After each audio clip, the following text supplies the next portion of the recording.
La ventaja que debe tener los Estados Unidos es que cooperar con los Estados Unidos viene con menos condiciones políticas, um, menos problemas a mediano y largo plazo posiblemente que lo de China.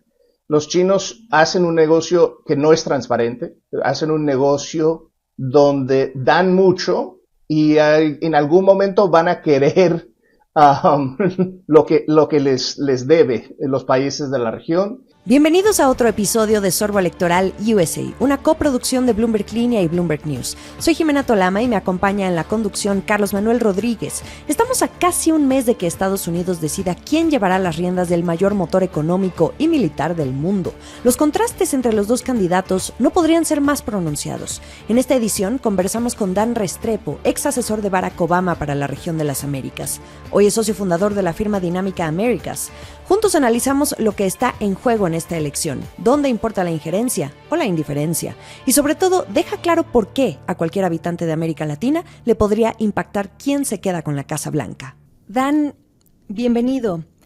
Queremos platicar contigo sobre el impacto global que puede llegar a tener una elección en Estados Unidos. A veces lo damos por descontado, pero ¿qué está en juego esta vez desde tu perspectiva? Mira, las implicaciones globales son varias. Empezando con lo económico.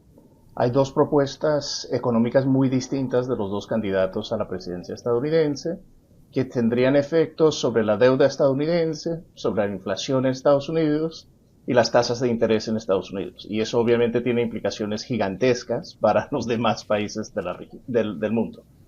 Y luego tienes implicaciones geopolíticas. El nivel de tensión entre Estados Unidos y China va a depender un poco en el resultado electoral en los Estados Unidos.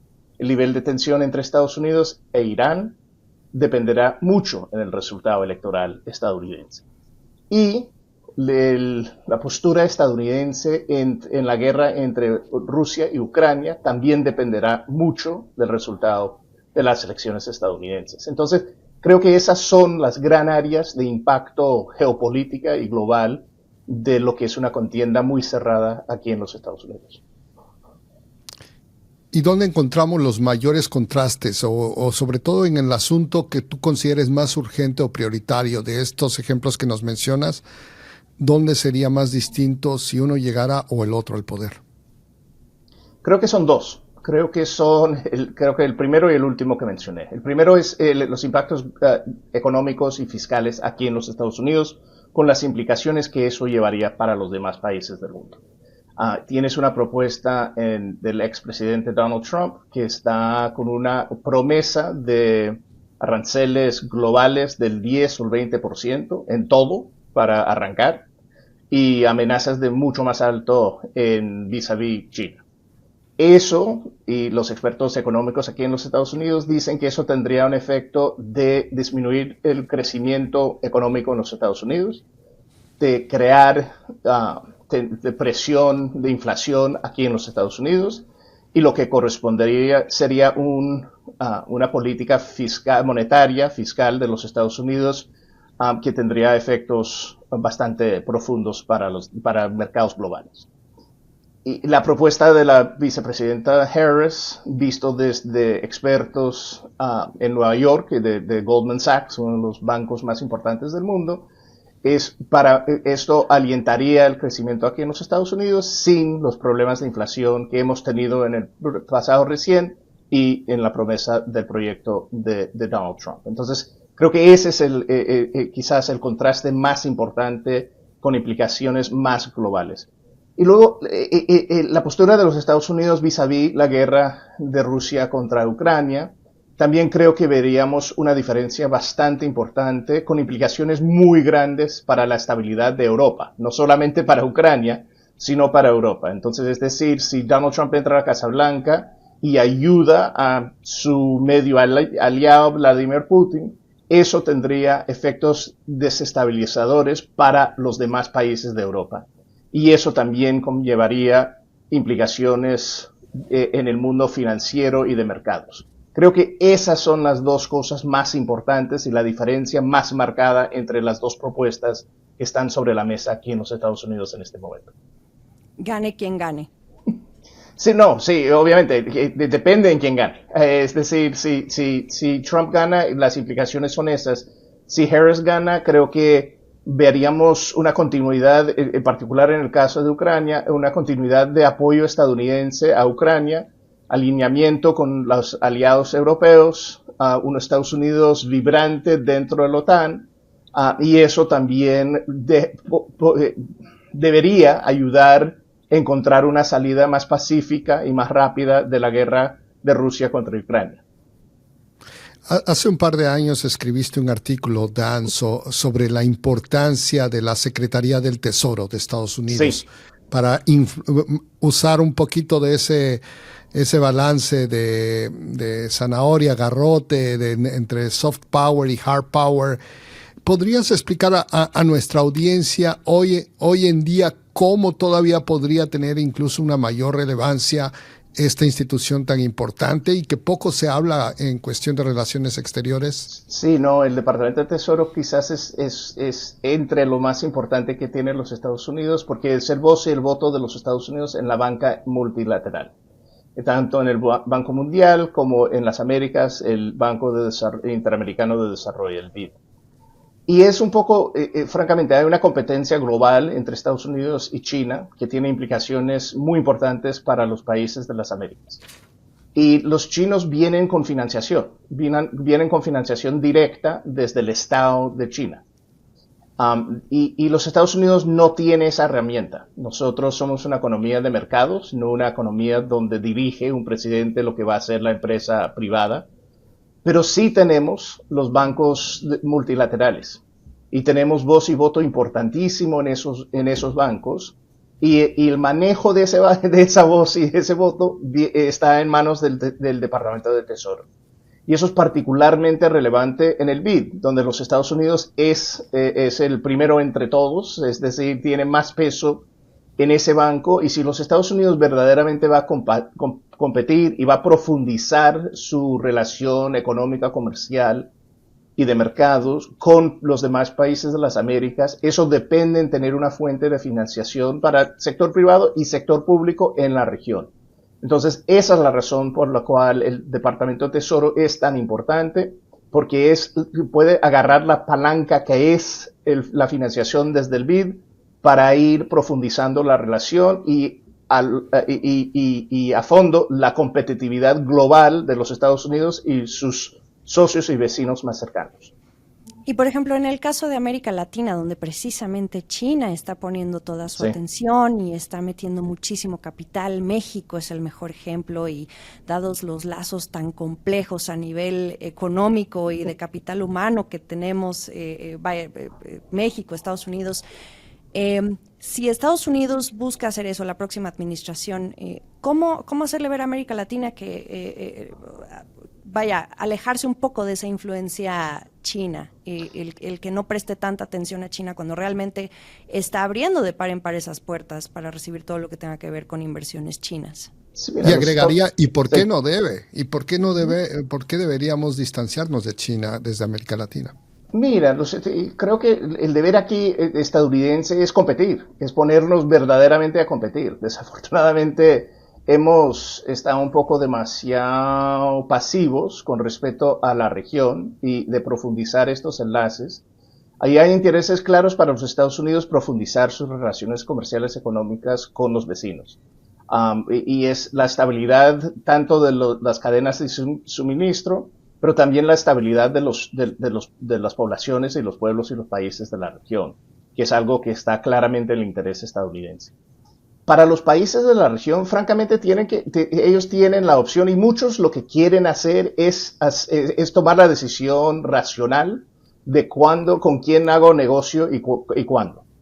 La ventaja que debe tener los Estados Unidos es que cooperar con los Estados Unidos viene con menos condiciones políticas, menos problemas a mediano y largo plazo posiblemente que lo de China. Los chinos hacen un negocio que no es transparente, hacen un negocio donde dan mucho y en algún momento van a querer um, lo que les debe los países de la región, y también la inversión china, ha habido dos problemas con ella.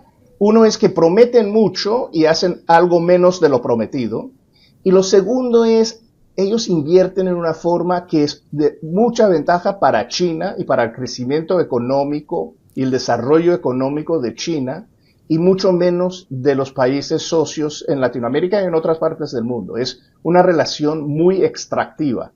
Lo que debe ser la relación entre Estados Unidos y los demás países de las Américas, y lo ha sido, pero no en la escala necesaria, es algo más cooperativo que ayuda a desarrollar ambas economías. No es simplemente que los Estados Unidos vengan a comprar minerales, en gran parte o comida, las dos cosas que compran los chinos, pero sino de desarrollar las capacidades industriales y que la base industrial de la región crezca con la de los Estados Unidos de una manera complementaria para competir en los mercados globales.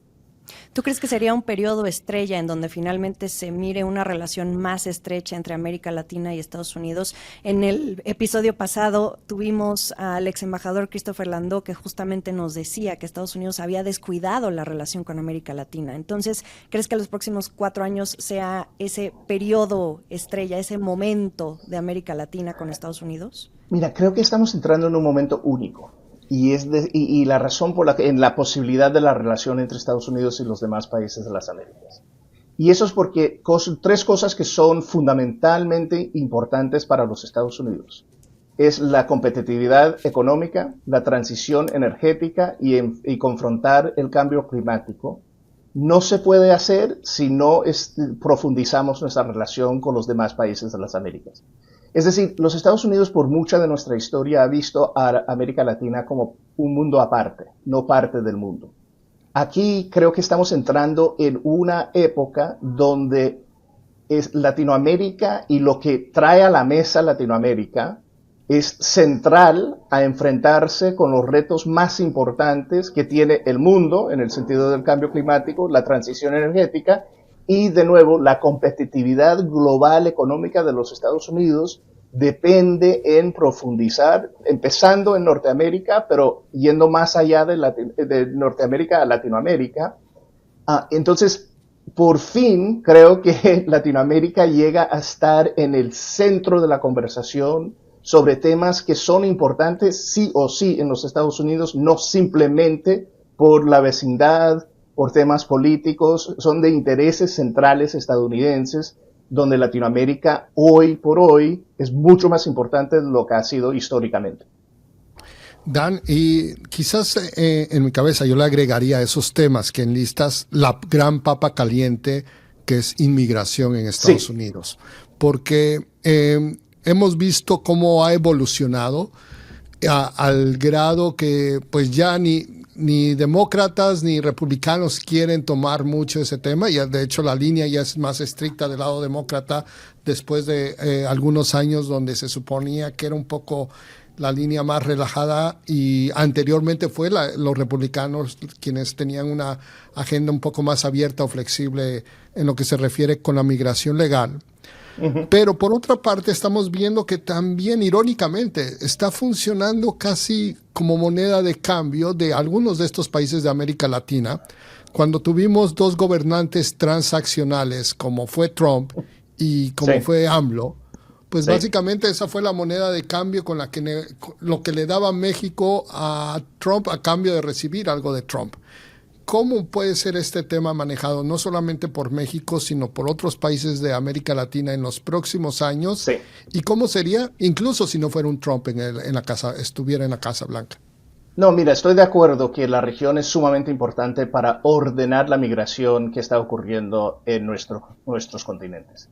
Tenemos un nivel histórico de desplazamiento en Latinoamérica y el Caribe. Es una región que representa el 8% de la población global, pero el 25 a 30% de la población desplazada en el mundo.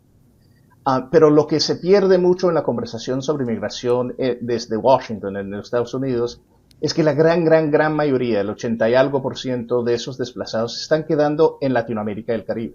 La región ha hecho un labor importantísimo de integrar y de acogida a estas comunidades que han sido desplazadas principalmente de 4 países, de Venezuela, de Cuba, de Haití y de Nicaragua. Entonces los vecinos han hecho un gran esfuerzo. Colombia hoy es casa a 3 millones de venezolanos en un país de 50 millones de personas. México ya es un país receptor también de migrantes, gente que quiere migrar a México y ve oportunidades de estar y vivir y prosperar en México. Entonces hay una respuesta ya sobre la marcha desde la región de ayudar a ordenar la migración. Bajo la Declaración de Migración y Protección de Los Ángeles, que fue una labor de la administración del presidente Biden y la vicepresidenta Harris. Entonces la estructura para esa cooperación existe. La gran incógnita es si los Estados Unidos va a ser un país que quiere ir avanzando y profundizando lo que es un labor compartido, o vamos a volver a lo transaccional. Que vamos a volver a decir, aquí no entra nadie, y los demás tienen que solucionar esto a solas, pero lo importante es que nadie entre acá.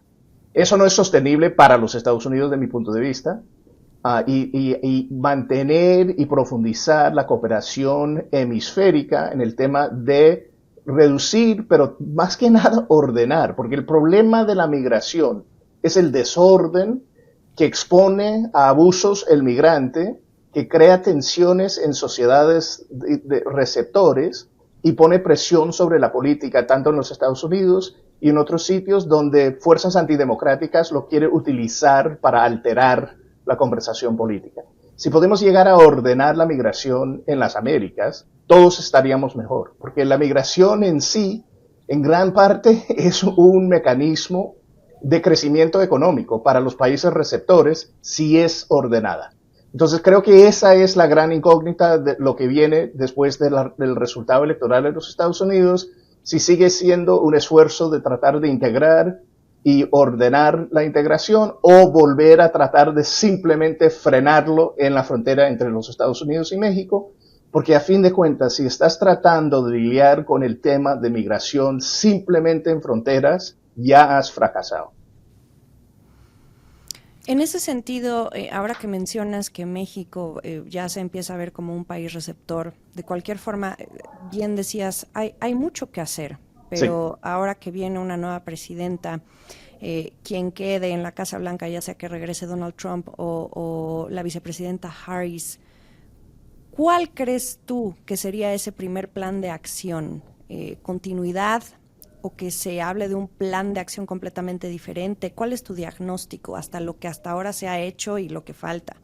Específicamente con México. Sí, no, mija, creo que lo que hemos visto desde la presidenta electa es un deseo de continuar trabajando mano a mano con los Estados Unidos. La forma de ese trabajo depende muchísimo en cuál va a ser el pedido de los Estados Unidos, y eso depende mucho en el resultado electoral. Y cómo de chocante va a ser el tema migratorio, y cómo de transaccional, como se mencionó antes, va a ser el tema migratorio. Con Trump de nuevo en la Casa Blanca, creo que ya sabemos su manera de ser con México sobre el tema migratorio. Y también creo que con la vicepresidenta Harris como presidenta, también tenemos algunas indicaciones por lo que ella ha hecho y lo que ha hecho el presidente Biden en estos años, de cómo quieren ser la relación con México. Pero de nuevo, se tiene, para ser exitoso, quien sea presidenta en los Estados Unidos y en México, si no se está haciendo cosas más profundamente en Latinoamérica, de donde vienen estos flujos, para apoyar las comunidades de acogida en gran parte y las políticas de integración que han sido exitosas, pero están bajo presión política y fiscal, sin eso, lo que hagan los Estados Unidos y México va a ser aún más difícil de lidiar con los flujos, porque si los flujos llegan a México, ya se ha perdido a cierto nivel el juego, y sea la política que sea entre los Estados Unidos y México. Dan, mencionabas ahí anteriormente las fuentes de migración y que hacen más sensible este tema.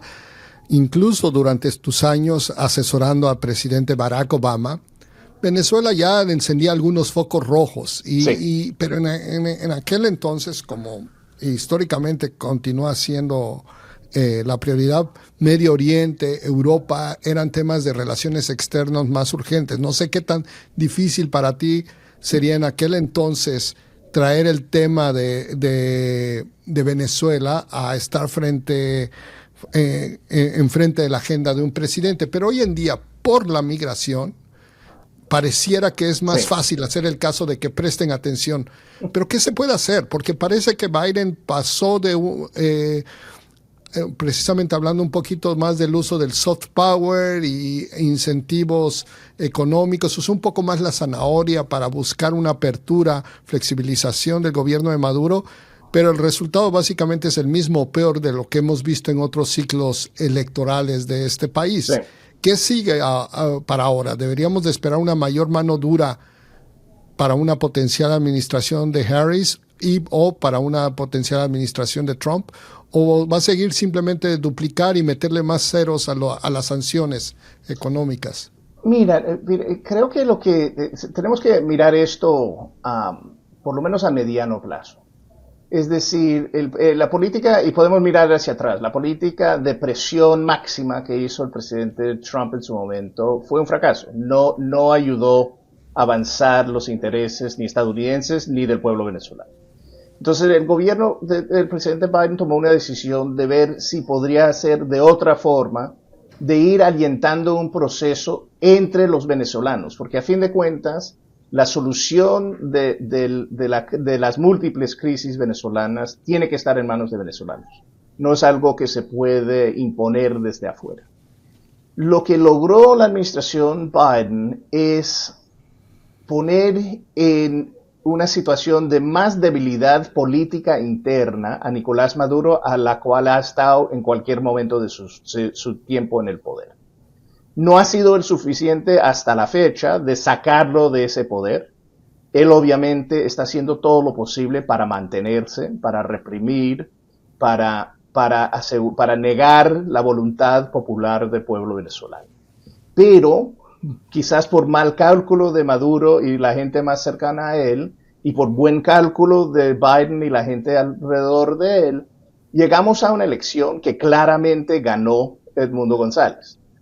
Y eso, de nuevo, no ha dado el resultado de la transición hasta la fecha que queremos todos ver, pero sí ha puesto a Maduro en una situación mucho más compleja dentro de su propio régimen de lo que ha estado. Y eso es un paso importante. Otro paso que se tiene que seguir con la presión de los vecinos también. En esto, Brasil y Colombia en particular han jugado un papel importante y la tarea no ha terminado. Y en particular no se termina simplemente porque Nicolás Maduro niega reconocer los resultados de la elección. Entonces, esa presión diplomática y de vecinos tiene que seguir. Sanciones a los individuos que han estado parte y cómplice en este proceso de negar la voluntad electoral del pueblo venezolano también es algo que hemos visto y creo que vamos a seguir viendo. No creo que vamos a ver sanciones sectorales de tratar de cerrar otra vez la economía venezolana porque eso no conlleva a donde queremos ir. Entonces esto es un proceso que requiere más paciencia de lo que muchos tenemos y mucho más paciencia de lo que debería, pero creo que paso por paso que Nicolás Maduro se encuentra cada vez más aislado es el gran propósito en este momento de la política, tanto de la oposición venezolana como de los países que han jugado un papel importante en esto, empezando con los Estados Unidos, pero también con los vecinos. Eso tiene que continuar, aun si Nicolás sigue diciendo que no, esto es un poco quién se va a cansar primero, y no puede ser la comunidad internacional ni el pueblo venezolano que se canse antes de que se canse Nicolás Maduro y los que lo mantienen en el poder. Dan, ahora hablando de todos estos temas que ya tocamos, imposible no hablar de todas esas personas votantes con ascendencia latinoamericana que hoy conforman una parte importante de la cultura estadounidense en todos sus ámbitos. ¿Dónde crees que podría estar esa parte decisiva para que se decidan por uno u otro candidato?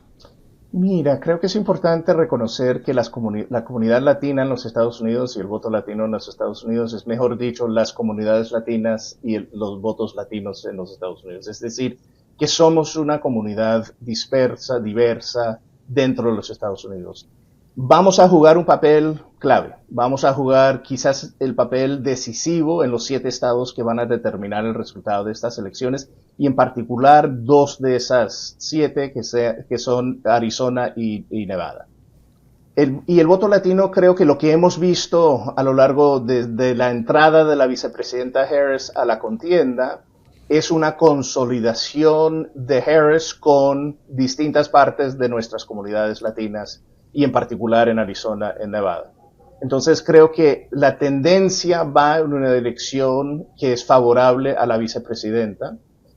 Lo que también es importante reconocer es que el voto latino en los Estados Unidos es muy joven y tenemos un porcentaje muy grande que esta va a ser la primera elección en la que participa. Entonces es difícil predecir qué van a hacer porque, de nuevo, no han votado antes. Entonces, si tú sabes cómo ha votado alguien antes, te dice mucho sobre cómo van a votar esta vez, pero un porcentaje importante, más grande que cualquier otro segmento de nuestra población, es el voto joven hispano. Entonces, eso es donde está la disputa, para ir a definir ese voto, de nuevo, en los 7 estados que va a determinar el resultado de las elecciones, y a 49 días del final de la votación en los Estados Unidos, el 5 de noviembre, creo que eso todavía está por determinar. Pues muchas gracias, Dan Restrepo. Escuchamos muy interesantes tus comentarios, ex asesor de Barack Obama. Gracias por estar en Sorbo Electoral. Muchísimas gracias por la invitación.